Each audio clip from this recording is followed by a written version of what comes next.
Russia is likely suffering its highest casualty rate since the first week of war in Ukraine, according to a new intelligence update from the British Defence Ministry. The average Russia casualties for the last week of warfare was 824 casualties each day, a figure UK Defence determined from daily statistics shared by Ukraine's General Staff, a figure 4 times higher than what was reported between June and July of last year. The uptick in Russian casualties is likely due to a range of factors including lack of trained personnel, coordination, and resources across the front, UK Defence concluded. Russia suffered a daily average of as many as 1,140 casualties in February of last year, but that number starkly fell in the following months to less than 200 on average in mid-2022, according to a chart from the intelligence update. Ukraine last week reported that more than 1,000 Russian soldiers were killed in a single day of fighting, raising the total throughout the war to more than 133,000. Russia's war on Ukraine will hit its first anniversary on February 24, and Moscow appears to be amassing troops in preparation for an offensive to coincide with the one-year mark. Many of those troops were called up last year in a partial mobilization of military reservists. Russia's Wagner mercenary group has made advances near the eastern city of Bakhmut, but paid a heavy cost in some of the most brutal fighting in the war. Ukrainian Defense Minister Alexei Reznikov, who has led the ministry since the start of the war, is expected to be replaced by Kirilo Budanov, the head of Kiev's military intelligence agency, amid a series of corruption scandals. Ukraine's General Staff reported on February 12 that the Russian military had launched 2 missile attacks and hit Ukraine 23 times with multiple rocket launchers. The Russian army also conducted offensive operations in the directions of Bakhmut, Avdiivka, Novopavlovsk, Kupiansk, and Lyman, the General Staff said. Russian troops shelled 17 settlements with mortars and artillery near Kupiansk and Lyman and 13 settlements near Bakhmut, according to the General Staff. According to the report, the Russian army keeps increasing its manpower in the Lyman and Bakhmut directions in Donetsk Oblast and is actively using aviation to fire at the positions of Ukrainian troops. Ukrainian defenders repel Russian attacks near 11 settlements and strike back, says General Staff. Ukrainian forces struck 19 times at Russian concentrations of forces, 2 times at the positions of anti-aircraft missile systems, and hit 14 enemy clusters of infantry. Russian invasion forces continue to prioritize offensive actions on the Kupiansk, Lyman, Bakhmut, Avdiivka, and Novopavlivka sections of the front. The General Staff said that on February 11, the Russian army launched 12 missile strikes, 3 of which targeted civilian infrastructure in Kharkiv, and 32 airstrikes, 6 of which involved Iranian-made Shahid-136 flying bomb drones. The enemy also fired over 90 times from multiple launch rocket systems. No significant changes or signs of the formation of offensive groups were detected on the Volyn, Polishcha, Siversky, and Slobozansky sections of the front in the north of Ukraine. More than 20 settlements came under enemy fire, 2 of which were targeted by the Russian airstrikes. On the Kupiansk and Lyman sections of the front in the east, the enemy fired mortar and artillery shells at more than 25 areas of settlements in Kharkiv and Luhansk oblasts. On the Bakhmut section of the front in Donetsk Oblast, over 25 localities came under tank, mortar, and artillery fire, including Chasiv Yar and the city of Bakhmut itself. On the Avdiivka and Novopavlivka sections of the front, areas around 25 localities came under tank, mortar, and artillery fire, including at Avdiivka and Volodar. Enemy airstrikes were recorded near Avdiivka, Vasil, Nevelsk, and Mariinka.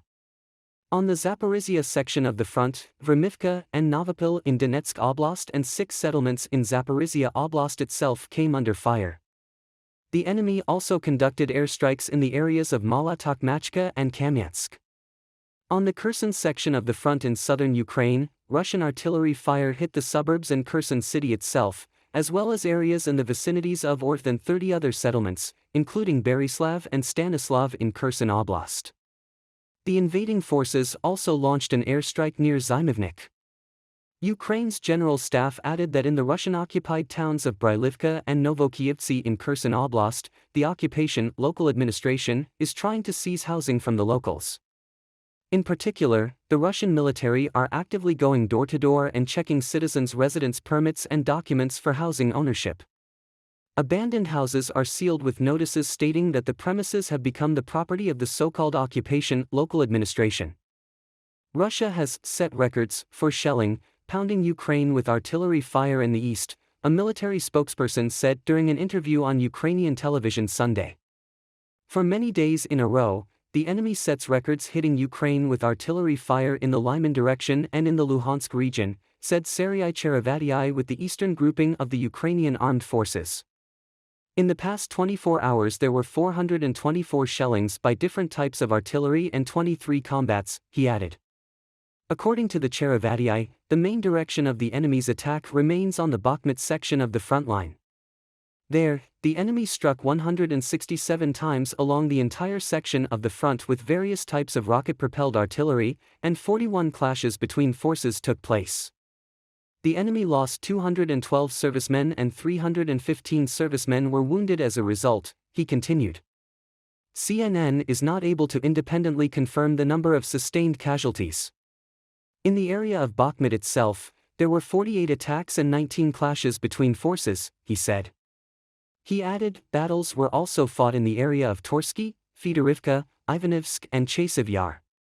When asked whether the Russians are trying to wear down the Ukrainian troops, Cherevatiy expressed his belief that, on the contrary, the defense forces in the east of Ukraine are wearing out the enemy so that it cannot conduct large-scale offensive operations. Right now, the defenders of eastern Ukraine are doing an incredible thing. They are exhausting the enemy and causing the enemy losses in manpower and equipment, which is definitely reflected both in the quality of the enemy's conduct of hostilities and in his moral and psychological state, Cherevatiy said. He also reported that currently, army reserves are being prepared to carry out a decisive blow to the enemy and push it away from Ukraine's territory under the supervision of Ukraine's commander-in-chief and the chief of the general staff. In the aftermath of the Cold War, world powers put in place systems of global governance. The goal was to protect liberal values, human rights and the world economy, and to extinguish the threat of nuclear annihilation. The unquestionable success of this new rules-based international order was its reach, bringing in Russia and post-Soviet Union states as well as other burgeoning economies such as China and India. But such a system only works when its members follow the rules. With its violent and unprovoked invasion of Ukraine, poisonous support of corruption and documented financing of terrorism, Vladimir Putin's Russia makes a total mockery of the rules-based international order that gave us a unique period of peace and economic development. Yet, despite everything, Russia maintains a foothold in the global system it is doing everything it can to undermine. Russia sits on the UN Security Council and other UN bodies. The Security Council was created with the specific objective of preventing wars. How, then, can Russia remain a member after embarking on its war of aggression against Ukraine? We also have an international body to ensure global financial security, the Financial Action Task Force. Created by the G7, the FATF sets standards and promotes effective implementation of legal, regulatory, and operational measures to limit three main risks: money laundering, financing of terrorism, and of the proliferation of weapons of mass destruction. Today, FATF has 37 member states. These include Russia, despite evidence of the country failing to meet FATF standards on all three fronts. This month, FATF members will gather in Paris to consider further measures against Russia on a symbolic date, exactly 1 year since the invasion of Ukraine. Countless investigations have uncovered Russia's complicity in money laundering, which has only increased following the introduction of wide-ranging sanctions since the full-scale invasion. Russia has also been found to have enabled or otherwise cooperated with various terrorist groups and blacklisted states, including the Wagner Group, the Taliban, Hezbollah, the Assad regime in Syria, North Korea and Iran. Iranian kamikaze drones were found to have been used to attack Ukrainian civilian targets, leading to further U.S. sanctions in November 2022. Moreover, Russian individuals and entities were also placed under sanctions by the U.S. in March 2022 for actions supporting the weapons of mass destruction and ballistic programs of North Korea. These examples barely scratch the surface, however. Russia is also responsible for state-sponsored and criminal cyber threats to critical infrastructure. Its war against Ukraine is exacerbating the global energy crisis and drastically raising food costs, causing great harm across the world, especially in developing economies. In short, Russia is not simply undermining the global economic system. It is holding us all to ransom. More must be done, therefore. Ukraine calls on the FATF to expel Russia and blacklist it. This would arguably be the most effective tool for restricting terrorists' access to the global economy, as it would force all states to apply enhanced due diligence to any transactions involving the financial system of a blacklisted jurisdiction. Sanctions are introduced by specific jurisdictions and are followed by their subjects. This leaves a big part of the global economy that has not introduced sanctions open to Russia. Blacklisting by the FATF would create universal controls and require enhanced due diligence. Any transaction with the Russian financial system would be reviewed and scrutinized. This would significantly increase the cost of doing business with Russia and effectively choke Putin's ability to finance his illegal war of aggression. Just as important, it would help us to create a stronger, more resilient global financial system in the long term. The EU, G7 and all other nations committed to a rules-based international order should urgently recognize the risks Russia poses to the integrity of the global financial system. They must also act to put Russia on their own high-risk jurisdiction lists and issue relevant market guidance. Russia has been allowed to undermine the system from the inside for too long. The international order can only survive if the rules are followed.